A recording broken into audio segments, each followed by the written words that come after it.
வணக்கம். நான் கிருஷ்ணராஜ். மக்கள் நீதி மையம் தலைவர் பத்மஸ்ரீ டாக்டர் கமலஹாசன் ஒரு ஸ்டேட்மெண்ட் கொடுக்குறாரு. அந்த ஸ்டேட்மெண்ட்டுக்கு நம்ம தமிழக வெற்றி கழகம் சார்பாக ஒரு எதிர்வினை ஆற்றப்படுது. அதை பற்றியும் இந்த இந்த விஷயம் தேர்தலில் மக்கள் நீதி மையம் எந்த அளவுக்கு பாதிக்கப்படும் நமக்கு தெரியல. ஆனால் தமிழக வெற்றி கழகம் எந்த அளவுக்கு இதில் இந்த ஒரு பர்டிகுலர் விஷயத்தினால இம்பாக்ட்ஃபுல்லாக இருக்க போகுது அப்படிங்கிறத பற்றி தான் நான் இந்த வீடியோ பேச போகிறேன். முதல்ல ஒரு டிஸ்க்ளைமர் சொல்லிடுறேன். இந்த சேனலுடைய பேரை பார்த்தாலே உங்களுக்கு தெரியும், மக்கள் பார்வையில் தமிழக வெற்றி கழகம் அப்படிங்கிறது நம்மளுடைய பாயிண்ட் ஆஃப் வியூ. நான் வந்து கிட்டத்தட்ட 25-30 வருஷமா விஜய் ரசிகர் தான். நான் எனக்கு நினைவு தெரிஞ்சதுலேருந்து விஜய் ரசிகர் தான். பயங்கர விஜய் வெறியர்னு கூட சொல்லலாம். அரசியல் அப்படின்னு வரும்போது என்னுடைய பாஸ்ட்ல நான் வந்து மக்கள் நீதி மையம் அப்படிங்கிற கட்சியில் இருந்திருக்கேன். அதாவது விஜய் அவர்கள் கட்சி அப்படிங்கிறது தொடங்குறதுக்குலாம் முன்னாடி நான் சொல்கிறேன், பல வருஷத்துக்கு முன்னாடி, ஒரு 7-8 வருஷத்துக்கு முன்னாடி சொல்கிறேன். இப்போ கூட ரீசெண்டாக அவங்க மக்கள் நீதி மையத்தினுடைய தலைவர் வந்து 8வது வருஷ விழாவில் ஒரு விஷயம் சொல்கிறாரு. அதாவது என்னுடைய அனுபவத்தில் நான் பார்த்த வரைக்கும் ரசிகர்கள் வேறு, வாக்காளர்கள் வேறு. நான் 20 வருஷத்துக்கு முன்னாடி அரசியலுக்கு வந்திருந்தா நான் இருந்திருக்க வேண்டிய இடமே வேற, நான் பேசியிருக்கக்கூடிய விஷயங்களே வேற அப்படின்னு பேசுகிறாரு. அவர் ஒரு அறிவுஜீவி, ஜீனியஸ் அப்படிங்கிறதும் அவருடைய பல முயற்சிகள் மதிப்புக்குரியதும் அப்படிங்கிறதுலும் மாற்று கருத்து இல்லை. கமல் இன்னைக்கும் நம்ம எல்லாருக்குமே கோடிக்கணக்கான மக்களுக்கு, இன்க்ளூடிங் விஜய் சார் முதற்கொண்டு எல்லாருக்குமே ஒரு இன்ஸ்பிரேஷன் தான். இதை நான் சொல்லலை, விஜயே சொல்லியிருக்காரு. தசாவதாரம் விழாலையும் சரி, இப்போ ஒரு 2021-22 தேதி சரியா ஞாபகம் இல்லை, அப்போ நடந்த இந்த விகடன், இந்த மெர்சல் படம் முடிஞ்சு வந்த அந்த ஒரு 2017-18 இருக்கும்னு நினைக்கிறேன். ஸோ அப்போ ஒரு விழாவில் கூட இதை வந்து கமல் சொல்லியிருந்தாரு, தம்பி இந்த விருதுகள் வந்து இதோட நிற்க போகிறதும் இல்லை, இதை விட முக்கியமான வேலை நம்ம 2 பேருக்கும் சேர்ந்து இருக்கு. இப்படி தான் கமலுடைய பெர்ஸ்பெக்டிவ் விஜய் மேலே இருந்திருக்கு. தொடர்ச்சியா விஜய் மௌனம் காத்து வந்தாலும் கமல் வந்து தொடர்ச்சியா சப்போர்ட் பண்ணக்கூடிய ஒரு ஃபேஸ்ல தான் அவர் இருந்தாரு. ஆனா இப்போ வந்து அவர் எங்க போய் சேர்ந்திருக்காரு? நான் திரும்பவும் சொல்றேன், நான் மக்கள் நீதி மையத்தில் இருந்திருக்கேன், which means now I'm not there. இப்போ நம்ம அங்க இல்லை. அந்த மக்கள் நீதி மையத்துல இருந்ததுக்கான காரணம் வந்து திமுக, அதிமுக இந்த 2 வைரஸ்களும் எனக்கு வேணாம். நாம் தமிழரோ இல்லை மற்ற இயக்கங்கள் மேல பெருசா நம்பிக்கை இல்லை அப்படிங்கிறதுனால நம்ம வந்து ஒரு புதிய சக்திக்கு, ஒரு மாற்று சக்திக்கு நம்ம ஒரு முயற்சி, ஒரு வாய்ப்பு கொடுக்கலாம் அப்படிங்கிற ஒரு அளவில் மக்கள் நீதி மையத்தில் நம்ம இணைஞ்சு பணியாற்றி இருக்கிறோம் விர்ச்சுவலாக. அப்புறம் வந்து எலெக்ஷன்லேயும் ஓட்டு போட்டிருக்கிறோம். இது சொல்கிறதுல எந்த தப்பு இல்லைன்னு நினைக்கிறேன். ஆனால் அந்த தேர்தல் தோல்விக்கு அப்புறமா கமல்ஹாசன் வந்து கிட்டத்தட்ட 1500-2000 ஓட்டு வித்தியாசத்தில் வானதி சீனிவாசன் அப்படிங்கிற ஒரு பாரதிய ஜனதா கட்சியினுடைய வேட்பாளர்கிட்ட தோத்து போனார் கோயம்புத்தூர்லங்கிறது நம்ம எல்லாருக்கும் தெரியும், அது ஹிஸ்ட்ரி. ஆனால் தோத்து போன உடனே நேராக அவர் போன இடம் எங்கே அப்படிங்கிறது தெரியல எனக்கு. அது வந்து தீய சக்தி அப்படிங்கிற ஒரு இடத்துல இருக்கக்கூடிய ஒரு, இதில் இப்படி சொல்கிறதுனால நீ ஒரு ஏடிஎம்கே சப்போர்ட்டரா இல்லை. இவங்க 2மே நமக்கு, நம்ம நாட்டுக்கு தேவையே இல்லாத, இப்போ வேலிடிட்டி முடிஞ்சு போன கட்சி. வெளிப்படையாக சொன்னால் அதுதான். தொடர்ந்து நம்ம பேச தான் போகிறோம் இந்த சேனலில். ஆனால் இந்த வீடியோவை பொறுத்த வரைக்கும் கமல் வந்து அவர்களுடைய தொண்டர்களை உற்சாகப்படுத்துறதுக்காக ஒரு சில விஷயம் சொல்கிறாரு. நான் வந்து ஒரு தோத்து போன ஒரு பொலிட்டீஷியனாக இருக்கலாம், என்னுடைய நேர்மை வந்து இங்கே செல்லுபடி ஆகாமல் போச்சு, எனக்கு வந்து 20 வருஷத்துக்கு முன்னே நான் வந்திருந்தா நான் வந்து ஜெயிச்சிருப்பேன் அப்படிங்கிறாரு.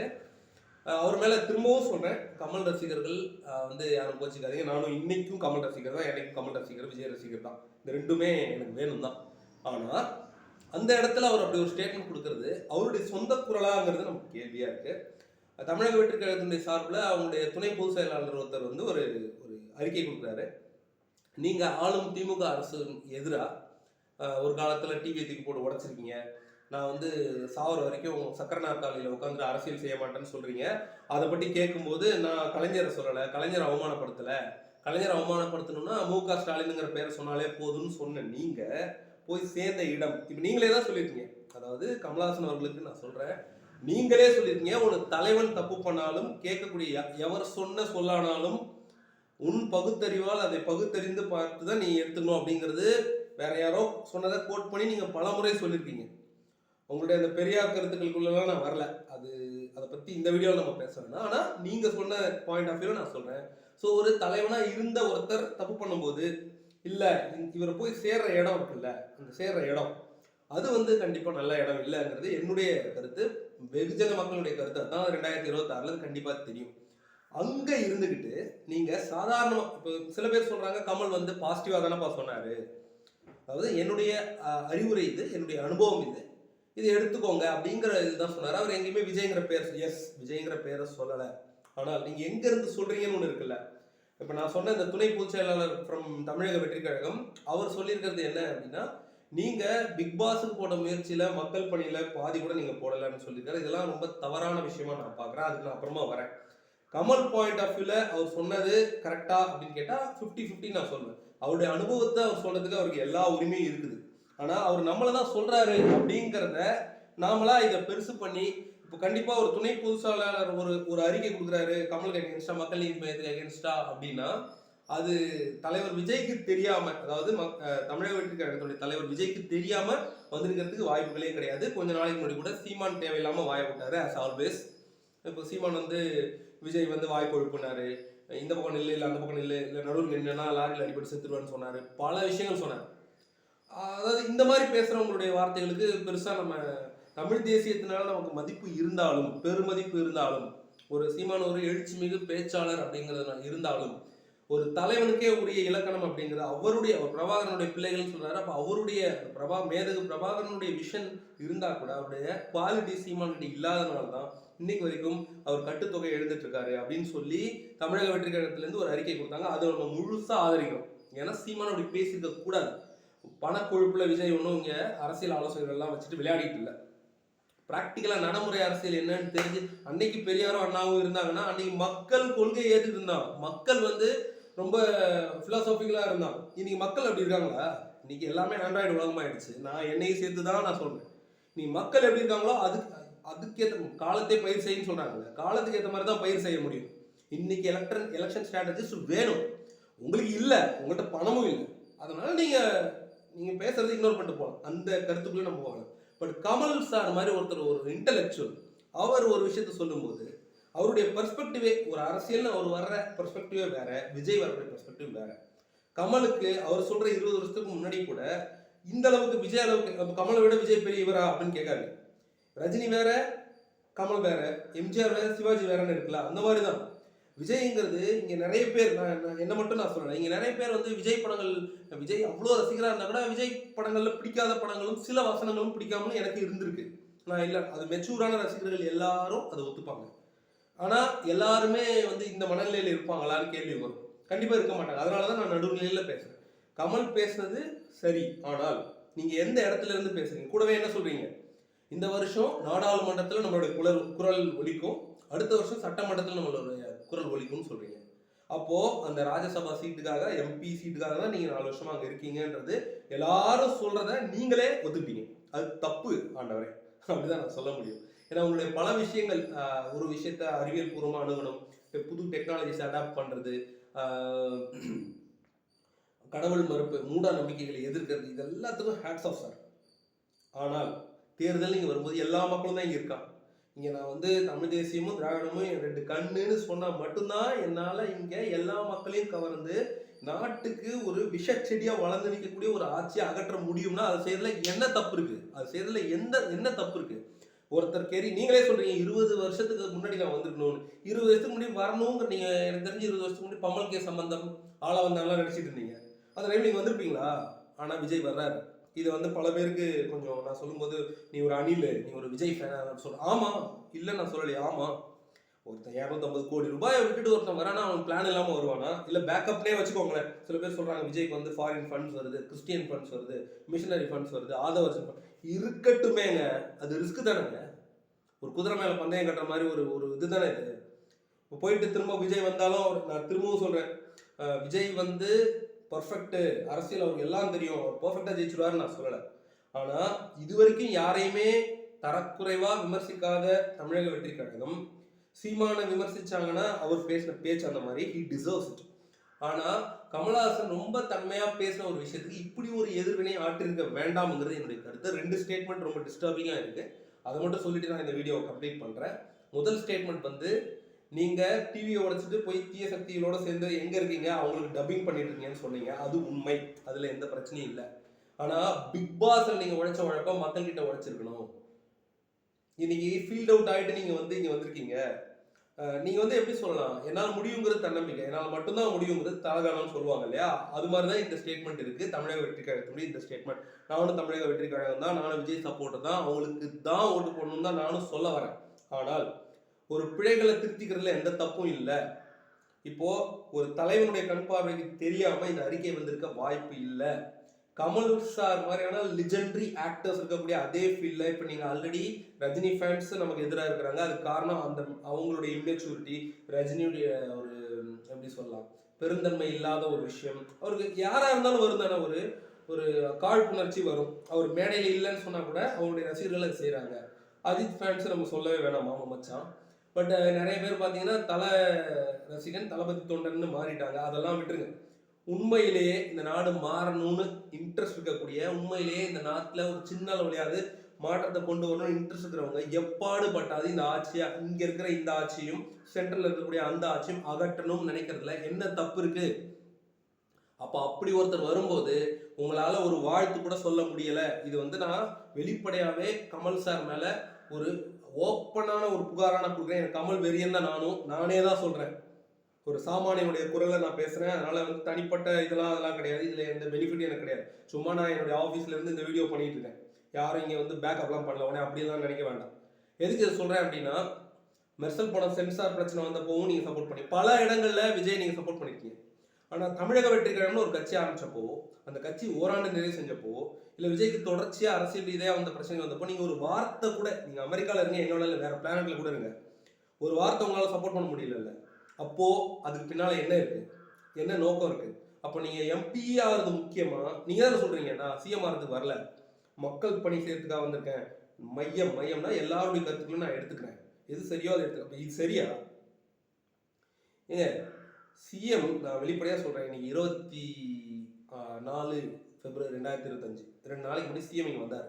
இங்கே அவர் வராருன்னு ஒரு நாள் முழுக்க டிராஃபிக் பிளாக் ஆகி ஸ்கூலு, காலேஜ், ஆஃபீஸு, பீச்சுக்கு போகிறவங்க, பஸ் ஸ்டாண்டு போகிறவங்க, எல்லாம் ஹாஸ்பிட்டல் போய் எல்லாமே பிளாக் ஆகிடுச்சு. இது இப்படி தான் இருக்குது இன்னைக்கு. இது மட்டும் கிடையாது, இது வந்து ப்ரோட்டோகால் தானே, அவங்களுக்கு தெரியாதா? தெரியும். ஒரு சிஎம்ங்கிறவர் ஒரு மக்களுக்கான ஒரு தலைவனாக இருக்கணும். நானே ஒரு பிரச்சனையாக இருக்கணும். ஒரு பாலியல், எங்கே பார்த்தாலும் சட்டம் ஒழுங்கு பிரச்சனை, எங்கே பார்த்தாலும் பாலியல் சீண்டல்கள் இப்படி நடந்துட்டு இருக்கு. இந்த டைமில் போயிட்டு எல்லாரும் என்ன அப்பான்னு கூப்பிடுறாங்க அப்படிங்கிறது. இந்த அளவில் தான் அரசாங்கம், this is a government of bureaucrats. அரசாங்கத்தை நடத்துறது அரசாங்க அதிகாரிகளாக இருக்காங்க, அரசியல்வாதிகளாக இருக்கணும். ஒரு சிஎம்மாவோ ஒரு டெபுட்டி சிஎம்மாவோ ஒருத்தவங்க இருக்காங்கன்னா அவங்களோட இன்ஃப்ளூயன்ஸ் அங்கே இருக்கணும். எல்லாத்தையும் தூக்கி அரசாங்க அதிகாரிகள் அங்கே தான் இருப்பாங்க. நீங்கள் வேற ஆட்சி வந்தாலும் அவங்களும் அங்கே தான் இருப்பாங்க. இதை நான் பேசுறதுக்கு உரிமையில பேசுகிறேன், மரியாதை இல்லாமல் பேசுகிறேன், அது ஆதங்கத்தில் பேசுகிறேன், ஒரு சமுதாய கோபத்தோட பேசுகிறேன். டெமோக்ரஸியில் யார் வேணாலும் அவங்களுடைய கருத்துக்களை சொல்லலாம். அப்படி கமல் சார் சொன்ன கருத்துங்கிறது கரெக்டு. ஆனால் அது நமக்கு தான் சொன்னார் அப்படின்னு சொல்லிட்டு இப்படி நீங்கள் நேரடியாக ஒரு தாக்குதல், ஒரு இன்னும் கொஞ்சம் தன்மையான வார்த்தைகளை பயன்படுத்தி அதுக்கு பதில் எதிர்வினை ஆற்ற வேண்டும். அரசியலில் எதிர்வினை ஆற்ற வேண்டும். சில விஷயங்கள் தளபதி விஜயே சொன்ன மாதிரி எதிர்வினை கண்டிப்பாக ஆற்றி தான் ஆகணும். ஆனால் கண்ணியமான வார்த்தைகள், அவரே தான் சொல்கிறாங்க, டீசன்ட் பாலிடிக்ஸ், டீப் ஃபோக்கஸ், அதை செய்யுங்க. கமலுடைய பாலிடிக்ஸை விமர்சிங்க. நீங்கள் பிக் பாஸுக்கு போனீங்க, மக்கள் பணி செய்யலை, அதனால மக்கள் உங்களை தூக்கி போட்டாங்க, உங்களை நம்பலை. ஆனால் எல்லாருக்கும் நடக்காது. எம்ஜிஆர் போன மாதிரி நாங்கள் பண்ணுவோம். இன்னொரு விஷயத்தையும் சொல்லி நான் முடிக்கிறேன். எம்ஜிஆர் வந்து ஒரு புது கட்சி ஆரம்பிச்சு ஆட்சியை பிடிச்சாருங்கிறத விட திமுகவை உடைச்சாருங்கிறது தான் உண்மை. இது வரலாறு போய் படிங்க. இப்போ எனக்கு 36-37 வயசு ஆகுது. என் வயசுக்கு தெரியாது, நான் படிச்சு தான் தெரிஞ்சுக்கிட்டேன், கேட்டு தெரிஞ்சுக்கிட்டேன். அந்த மாதிரி விஜய்க்கு வந்து இப்போ எம்ஜிஆருக்கு இந்த அதிமுக அந்த கட்சிக்கு வரது முன்னாடி 10 வருஷம் நீண்ட நெடிய அனுபவம் இருந்தது. அந்த அனுபவத்தின் அடிப்படையில் இந்த இப்போ ஒன்றும் இல்லைங்க, ஒரு கட்சி இருக்குது, ஏதோ எந்த கட்சி நம்ம சொல்லலாம், ஒரு கட்சி இருக்குது, இன்னும் 1 வருஷம் இருக்குது எலெக்ஷனுக்கு. 1 வருஷத்துக்கு முன்னாடியே அந்த எலெக்ஷன் செலவுக்கு தேவையான பணத்தை ஒவ்வொரு மாவட்டத்துக்கும் அந்த கட்சி கொண்டு போய் சேர்த்துருச்சு. தெரியுமா? இப்போ நடந்துருக்கிறது நான் சொல்கிறேன், 2026 எலெக்ஷனுக்கு. அப்போ பணமாக கிடையாது, ஒவ்வொரு மாவட்டத்துக்கும் ஒவ்வொரு வார்டுக்கும் அப்படி கிடையாது. நான் சொல்கிறது எலெக்ஷன் செலவுக்கு, மக்களுக்கு கொடுக்கறதுக்கு நான் சொல்லலை, எலெக்ஷன் செலவுக்கு. எப்படின்னா இப்போ நீங்கள் ஒரு அண்ணாச்சி, நான் ஒரு மாவட்ட செயலாளராக இருக்கேன்னு வச்சுக்கோங்க, ஒரு கட்சியில் ஒரு அது எந்த கட்சி நான் சொல்ல விரும்பல, ஒரு மாவட்ட செயலாளர், நான் ஒரு அண்ணாச்சி கடையில் அக்கௌண்ட் வச்சுருக்கேன், மாதம் அங்கே வாங்குறேன். அப்போது மொத்தமாக அண்ணாச்சி வந்து ஒரு 10 கிலோ அரிசி உங்களுக்கு கொடுத்துருவாரு. நான் சொல்கிறது புரியுதுன்னு நினைக்கிறேன், கமாடிட்டிஸாக. ஸோ இந்த மாதிரி நிறைய விஷயங்கள் இருக்குது. இது ஒரு எக்ஸ்பீரியன்ஸான கட்சிகளுக்கு மட்டுமே தெரிந்த ஒரு விஷயம். இதை நீங்களும் நம்மளும் தமிழக வெற்றி கழகம் கற்றுக்கலாம். அதுக்கு ஒரு எலெக்ஷன்லேயே நம்ம வேலை செய்யணும். வேலை செய்யறதுக்கு முன்னாடியே நமக்கு தனி மெஜாரிட்டி இருக்குன்னு நாமளா நினைச்சுக்கிறது இருக்குல்ல. நீங்க பிகே கூப்பிட்டு வந்து பிரசாந்த் கிஷோரை கூப்பிட்டு வந்து 20% இருக்கு எல்லாம் சரிங்க. You are not proven, untested. அப்போ களப்பணி அப்படிங்கிறது ஒன்று இருக்கு. விஜய் ரசிகர் மன்றத்தில் நானும் இருந்திருக்கேன் ஒரு காலத்துல, துப்பாக்கி படம் அதுக்கெல்லாம் முன்னாடி அந்த டைம்ல சொல்றேன். ஆனால் அதுக்கப்புறம் நம்ம லைஃப்ல நம்ம ஒர்க்குன்னு போகும்போது அந்த விஜய் மக்கள் இயக்கத்தில் நம்ம இல்லை. ஆனால் இன்னைக்கு விஜய் சப்போர்ட் தான் என்னைக்குமே சாகிற வரைக்கும். கமல் சாரை விமர்சிச்சது தப்பு இல்லை, விமர்சனம் பண்ண யூஸ் பண்ண வார்த்தைகள் ரொம்ப ரொம்ப தப்பு. அவர் ரொம்ப கண்ணியமாக தான் பேசியிருக்கிறாரு. வாக்காளர்கள் வேறு ரசிகர்கள் வேறுங்கிறது நான் உணர்ந்து கொண்டதுன்னு சொல்றதுக்கு அவருக்கு உரிமை இருக்கு. நீங்க என்ன சொல்லியிருக்கலாம், வாக்காளர்கள் வேறு ரசிகர்கள் வேறு, உண்மைதான். ஆனா அந்த ரசிகர்களை வாக்காளர்களா பொலிட்டிசைஸ் பண்ற வித்தை நாங்க அறிஞ்சு வச்சிருக்கோம். இதை பத்தி நீங்க கவலைப்படவோ இல்லை எங்களுக்கு அறிவுரை கூறவோ வேண்டாம் அப்படி கூறினாலும் நாங்க ஏத்துக்கிறோம். ஏன்னா விஜயே என்ன சொல்றாரு, எனக்கு முன்னாடி அரசியலுக்கு வந்தவங்ககிட்ட இருந்து நான் பாடத்தை கத்துக்கிறேன். கண்டிப்பா சொல்றேன், விஜயகாந்த் பண்ண தப்ப விஜய் பண்ண மாட்டார். விஜயகாந்த் பண்ண தப்பு என்னன்னா, மக்களோட தான் கூட்டணி, ஆண்டவரோட தான் கூட்டணின்னு 2005 ஆரம்பிச்ச விஜயகாந்த், ஐயாவும் வேணாம் அம்மாவும் வேணாம், ஏடிஎம்கே வேணாம் டிஎம்கே வேணாம்னு சொன்ன விஜயகாந்த் 2011 போய் ஏடிஎம்கேவோட கூட்டணி வச்சார். அது எந்த அளவுக்கு எலெக்ஷனுக்கு 4 நாளைக்கு முன்னாடி, பிரச்சாரம் முடியறதுக்கு 4 நாளைக்கு முன்னாடி வச்ச கூட்டணின்னும், அதுக்கப்புறம் அவங்களுக்குள்ள என்னென்ன ஆச்சு, அதுக்கப்புறம் விஜயகாந்த் என்ன ஆனாரு, உடல்நலம் என்ன ஆனாருன்னு நமக்கு தெரியும். இன்னைக்கு விஜயகாந்தை மதிக்கிற ஆள் தான் நம்ம எல்லாருமே செத்தப்புறம் கொண்டாடுறோம். காரணம் தவறான முடிவுகள். அந்த தப்பா விஜய் செய்ய மாட்டார். கமல் செஞ்ச தப்பும் அதே தான், கூட்டணி வைக்கல. என்ன நினைக்கிறாங்கன்னா, கூட்டணி வச்சுட்டா இந்த கரைபடந்த கரங்களோட நம்ம வந்து கோத்துட்டோம்னா நமக்கும் பேர் கெட்டு போயிடும். சரி, கூட்டணி வைக்கல, தோத்துட்டீங்க. தோத்தப்புறமா போய் அவங்களோட சேர்றது மட்டும் நல்ல ஒரு பாயிண்ட் ஆஃப் வியூவா? உங்களை நம்பி இருக்கக்கூடிய இப்போ நான் வந்து அந்த கட்சியிலேருந்து வெளியே வந்துட்டேன், வெளிப்படையாக சொன்னேன். நான் வந்து விஜய் கட்சி ஆரம்பிப்பாருன்னு தெரியறதுக்கு முன்னாடி, அப்போ நீங்கள் கட்சி தாவது கரெக்டா? ஒரு இடத்துக்கு போகிறேங்க, ஒரு ஹாஸ்பிட்டல் போகிறேன், எனக்கு க்யூர் ஆகுதுன்னு நம்பி நான் போகிறேன், க்யூர் ஆகலை, அப்போ அதோட பெட்டரான ஹாஸ்பிட்டல் நான் போகிறேன். இதில் என்ன தப்பு இருக்குது? அப்படிதான் இன்னைக்கு மக்கள் நீதி மையத்தோட நிலைமை இருக்குது. ஒரு என்ஜிஓ மாதிரி அது இயங்குது, குறைச்சி மதிப்பிடலை. அப்போது அந்த அளவுக்கு மக்கள் நீதி மையத்தை வந்து ப்ரைஸ் பண்ண வேணாம். மக்கள் நீதி மையம் இன்னைக்கும் யாரையும் தரக்குறையோ விமர்சிக்காத கட்சி. அவங்களுடைய உட்கட்சி பூசல் சம்மந்தப்பட்ட அந்த டாக்டர் ஒருத்தர் இருந்தார், துரோகம் பட்டு போனார், கோயம்புத்தூர்கார், அந்த மாதிரி விமர்சனங்களை தவிர பொதுவெளியில் ஒருமையிலையோ ரொம்ப கீழ்த்தனமான திராவிட கட்சிகள் மாதிரியோ எந்த விமர்சனமும் பண்ணதில்லை. அப்போ அப்படிப்பட்ட ஒரு கட்சி தலைவரை நீங்கள் இவ்வளோ சீக்கிரம் இப்படி ஒரு விமர்சனத்தில் நீங்கள் எங்களுக்காக அறிவுரை கூட்டியிருக்கீங்க கமல் சார். கமல் அண்ணன் கூட சொல்லாமே, தப்பு இல்லையே. விஜய் அப்படி தானே சொல்கிறாரு. ஸோ அப்படி இருக்கும் பட்சத்தில் நீங்கள் திரைத்துறையிலேருந்து உங்களுக்கு முன்னோடியாக அரசியலுக்கு வந்த ஒருத்தர்கிட்ட பகச்சிக்கிறதுங்கிறது, அவருக்கு என்ன ஓட் பேங்க் இருக்குது, ஒரு கடைசியாக வந்து 3.5 to 4%. Every percentage matters bro. Vijay bro, நீங்கள் ஒரு வேளை என்னைக்காவது இந்த சேனலில் என்னைக்காவது உங்களுக்கு வேண்டியவங்க இதை காமிக்கிறாங்க, இன்றைக்கி ரொம்ப சின்ன அளவில் 10 சப்ஸ்கிரைபர் 15 சப்ஸ்கிரைபர்னு இருக்கிறாங்கன்னு வச்சுப்போம், என்னைக்காவது பார்த்தீங்கன்னா பாருங்கள். அரசியல் நீங்கள் வந்துட்டீங்கன்னா இங்கே எல்லாரும் தான் நமக்கு வேணும். அதனால தான் நம்ம சொல்கிறோம், தலைனா ஒருத்தர் தான், தளபதினா ஒருத்தர் தான், கேப்டனா ஒருத்தர் தான், உலகநாயகனா ஒருத்தர் தான், ரஜினி அந்த சூப்பர் ஸ்டார்னா ஒருத்தர் தான். நம்ம ஏன் சொல்கிறோம்? எல்லாரும் வேணும்னு நம்ம நினைக்கிறோம். அப்போது ரஜினி ஃபேன்ஸ் கூட பிரச்சனை இருக்கு, கமல் ஃபேன்ஸ் கூட இப்போ பிரச்சனை ஆயிடுச்சு, அஜித் ஃபேன்ஸ் நான் சொல்லி உங்களுக்கு தெரிய தேவை. ஸோ இப்படி இருக்கும் பட்சத்தில் இது எங்கே போய் முடியுங்கிறத நீங்கள் யோசி. திரும்பவும் சொல்கிறேன், நீ என்ன மக்கள் நீதி மையம் கட்சி ஆளாக பேசிகிட்டு இருக்க, அப்படி இல்லை. விமர்சனம் பண்ணது கரெக்டு, விமர்சனம் பண்ண வார்த்தைகள் தப்புன்னு நான் சொல்கிறேன். இதை பற்றி உங்களுடைய கமெண்ட்ஸ் என்னங்கிறத கீழே கொடுங்க. இன்னொரு புதிய அரசியல் காணொலியில் சந்திப்போம், தொடர்ந்து பேசுவோம்.